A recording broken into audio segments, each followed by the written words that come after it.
नमस्कार दोस्तों, स्वागत है आपका HW न्यूज में और मेरा नाम है सोनू कन्हौजिया।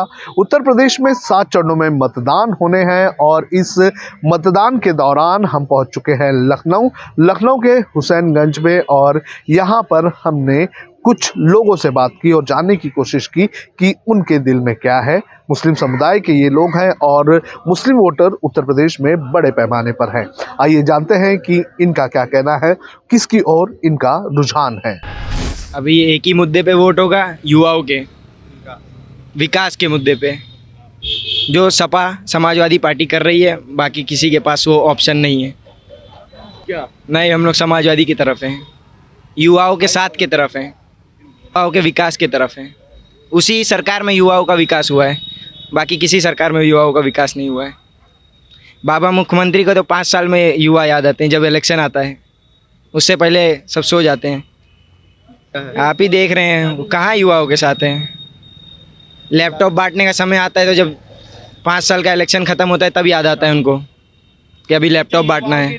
लाठी मार रहे हैं आप, युवाओं के वो साथ नहीं है। जो है अभी कुछ दिन पहले कुछ स्टूडेंट आए थे लखनऊ में, उनको लाठी से मार के भगाया गया।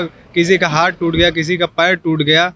हम चाहते हैं कि सरकार जो है माननीय अखिलेश यादव जी की बने और सभी लोग जो है मिलकर उनको जिताइए, चाहे हिंदू हो चाहे मुसलमान भाई हो, कोई हो। ये मेरी विनती है। ओवैसी जी जो है अच्छे नेता हैं, बढ़िया बोलते हैं, पार्लियामेंट में अच्छा लगता है। लेकिन क्या है, यहाँ उनका उत्तर प्रदेश में कुछ होने वाला भी नहीं है। उत्तर प्रदेश में वो खाली मुसलमानों को लेकर राजनीति नहीं कर सकते। उनको सभी धर्म को जोड़ के साथ में लेके चलना पड़ेगा। और जो है वो कोई फैक्टर नहीं है। यहाँ इतनी भीड़ और तमाम लोग इतने जोश में हैं अखिलेश यादव को देख के, साइकिल को देख के, समाजवादी पार्टी को देख के, कि जो है इंशाल्लाह अखिलेश यादव की सरकार बनेगी, बहुमत के साथ बनेगी, 400 प्लस होगा। और योगी जी का यहाँ से सुपड़ा साफ हो रहा है उत्तर प्रदेश से, वो उत्तराखंड चले जाएंगे या तो गोरखपुर चले जाएंगे मठ में। हम यही कहना चाहते हैं, हम भी एक युवा हैं, बस ये चाहते हैं कि युवा को रोज़गार मिले। जो वादा अखिलेश यादव जी ने किया है 22 लाख रोज़गार का, वो पूरा करें, यही हम लोग की ख्वाहिश है। और जितने भी किसान भाई हैं उनका जो है हम लोग गांव में देखे हैं, हम जौनपुर से हैं, वहाँ देखें इतनी फसलों को नुकसान हुआ है कि जौनपुर में बिगहा के बिगहा जो है गेहूँ धान जो है लोग चल रहे। इस समय तो गेहूँ की फसल है, धान के समय में बहुत नुकसान हुआ, गन्ना का नुकसान हुआ। और यहाँ तो गन्ना की बहुत कम खेती होती है हम लोग के साइड, पूर्वांचल में, पश्चिम में बहुत होता है गन्ना की खेती। और जो है वहाँ पे बहुत नुकसान हुआ गन्ना का, जो है जानवर पूरा खपत देते थे। हम चाहते हैं ये जो है किसान, कांग्रेस बीएसपी जो है अभी उस पोजीशन में नहीं है कि वो उनके तरफ जाए मुसलमान, ऐसा नहीं है। अब भाई जिनके पास 100-200 वोटर हो तो जाएंगे ही, उनको व्यक्तिगत देके।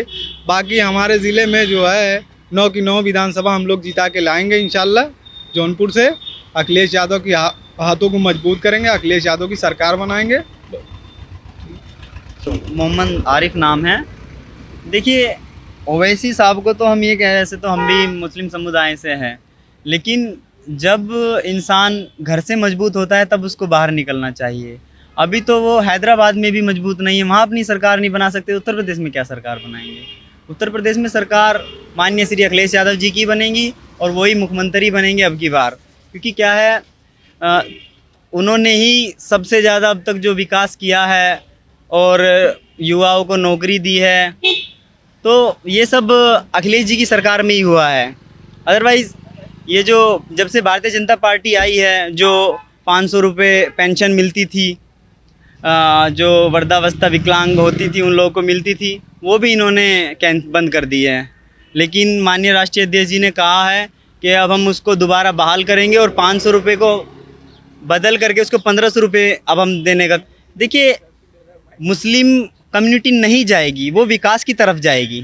और विकास सिर्फ माननीय अखिलेश यादव जी ने किया है और वही करेंगे। उसी पे सब युवाओं को, किसानों को, सभी को उम्मीद है उनसे। और अब की बार तो गठबंधन में सरकार बनने जा रही है। श्री माननीय जयंत जी भी साथ में हैं, वो भी किसान पुत्री हैं, और माननीय अखिलेश यादव जी भी किसान पुत्री हैं। तो वो हर वर्ग के लोगों को समझते हैं, उनकी प्रॉब्लम को समझते हैं और उसी को लेते हुए जब सरकार में तो उन्होंने खूब मदद की और इंशाल्लाह आगे भी वो मदद करेंगे, हम उम्मीद है उनसे। तो मैं विकास के साथ हूँ। जो विकास करेगा निश्चित तौर पे वही सरकार बनाएगा। देखो, समाजवादी पार्टी ने विकास किया है और हमारे नेता, मैं व्यक्तिगत रूप से एक इंसानियत के नाते मैं अपना नेता माननीय मोहम्मद अरशद खान को मानता हूँ, क्योंकि वो उनका साथ जो है सर्वधर्म समभाव के भावना रहती है और सभी जातियों का, सभी धर्मों के लोग और सभी पंथों के लोग जुड़े हुए हैं। ओबीसी तो उत्तर प्रदेश में अभी कोई फैक्टर नहीं है।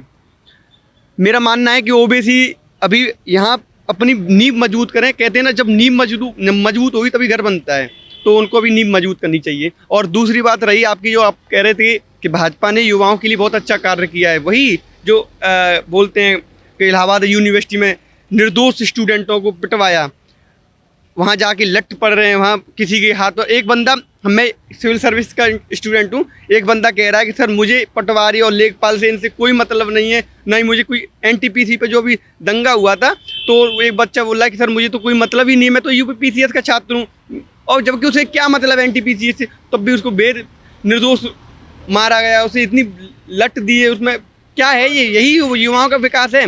दूसरी बात, कितनी नौकरी दे दी है आपने 2 करोड़ का वादा किया था, कितनी नौकरी दे दी है? कोई नौकरी नहीं दी है। ये सब झांसा है, कहते हैं ना भाजपा का झांसा, वही है, यही है। युवाओं के साथ युवाओं की ज़िंदगी के साथ खिलवाड़ हो रहा है और वो भाजपा शासन कर रही है। और इसी मुद्दे के साथ मैं विराम दे रहा हूँ अपनी वाणी को।